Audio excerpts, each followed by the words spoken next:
Okay, so then what happened? Well, we're just sitting there waiting, and the Germans weren't firing at us, and we weren't firing at them, so nothing was happening in that respect. How old were you at this point? What, about 19, 20 years old? How old was what? How old were you at this point? About 19 or 20? 21. You were 21, okay. Oh. Lieutenant Larkin says to me, grab the radios off of the Jeeps, and he says, we're going to take that hill. I say, yes, sir. The Germans are up on that hill, and they're being shelled with tree bursts. So, anyhow, in order to take that hill, we have to turn off the artillery. Mm-hmm. The previous arrangements had been made through these other radios to turn off the artillery at the right time. Because the thing is, if you're going up the hill, basically you keep the artillery going, and at the right time, then you basically call the artillery to stop, and then you go after the Germans. Mm-hmm. So anyhow, I set the radios up, and what happens then? I can't tune these radios up. Mm-hmm. The reason why, the batteries are frozen. Oh, jeez. I tell the lieutenant, sorry sir, the batteries are frozen. He's mad about it. But anyhow, so we couldn't take the hill. We basically overlooked the town of Hooverleys.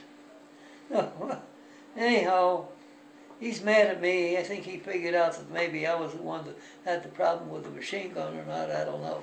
Right. But anyway, we're sitting there waiting for orders, and the Germans are all in their positions all around us. And Lieutenant Larkins comes over. You're staying here tonight. And he goes away. What the hell is this guy? Hey, this is suicide. We're in a German position. So then this other lieutenant comes up, and he tells us what he says. He says, you're going to give us communications tonight. He says, we'll pull a perimeter defense up on that hill. Well, we pulled a perimeter defense up on that hill with the light tanks. And these tanks were just, they had 70, I think they had 75 millimeter pack howitzers on them. So anyway, we stay there for the night. The Germans are sitting around their fires. Nobody was firing on anybody. Too cold? Too cold. Too cold to fight?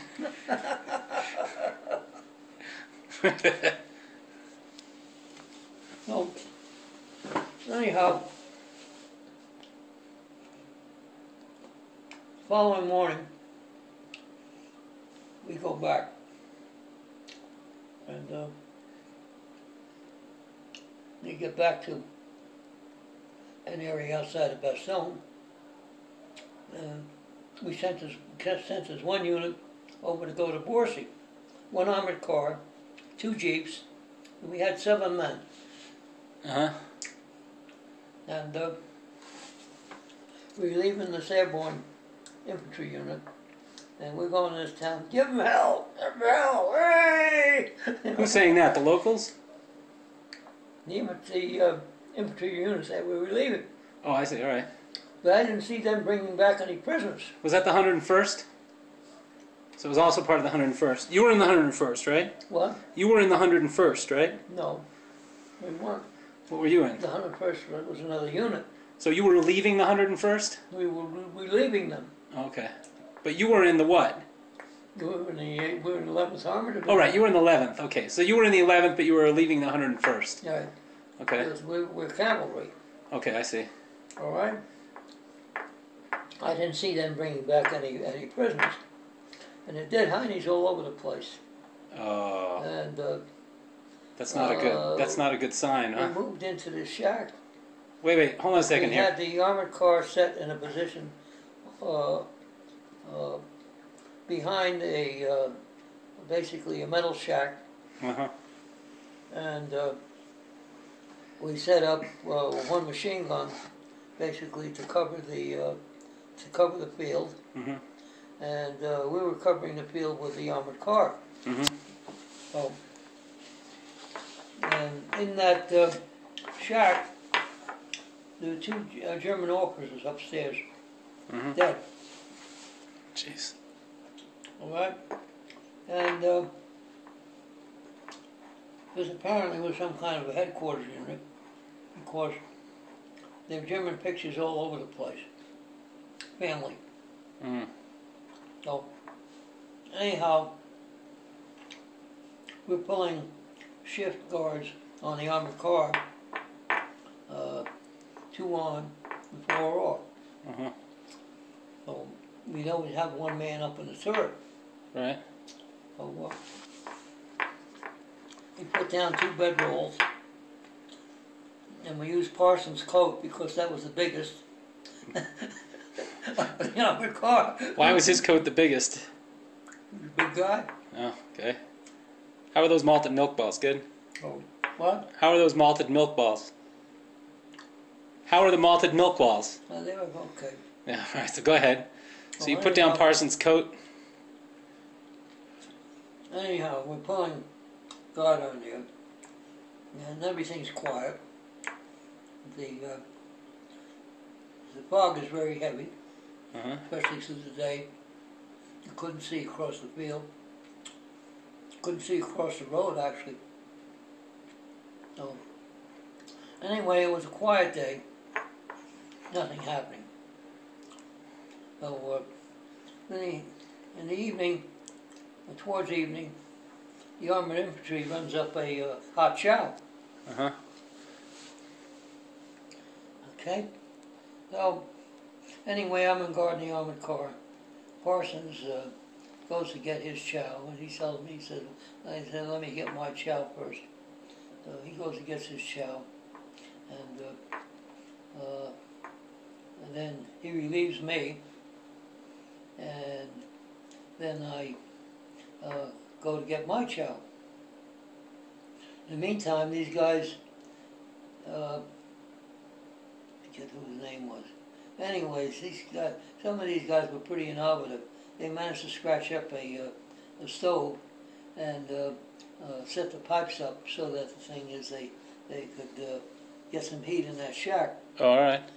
So in the meantime, I see the sparks coming out the chimney, top of the chimney. So I tell them they got to put out the fire because they're gonna zero in on us. Ah, you're full of shit. I don't know you. So anyway, Captain Whitnell sends Chet Grimm out to check and see how we're doing. Chet Grimm comes up. The chow was pretty good. We hadn't eaten really in 3 days.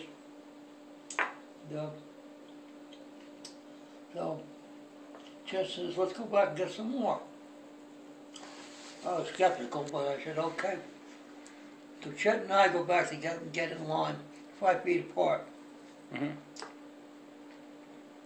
Chet gets his chow, and I'm behind him, and I'm getting my chow, second time. I'm reaching for D-bar. I hear a boom. I thought that was our artillery going out. That was 120 millimeter mortar on the way to me. That one had your name on it, huh? But anyhow, I tell Chet, don't wait.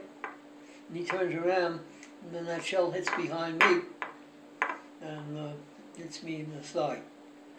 And I see that shrapnel go all around Chet. And I was mad because the thing is, I lost my chow. And there were two infantrymen killed in that attack. Well, they had our position, and if it hadn't been a windy night, they would have wiped a whole bunch of us out. If it hadn't been a Wednesday night? Windy. Oh, windy. Oh, because it knocked off the accuracy of their... Knocked it off just a little bit. But they compensated pretty good. Yeah, well... Those shells were hitting all around. They're pretty good gunners, huh? Well, they knew how to compensate for the wind and everything. They were very good. Yeah. So anyway, finally, the shelling stops. Wait, hold on a second.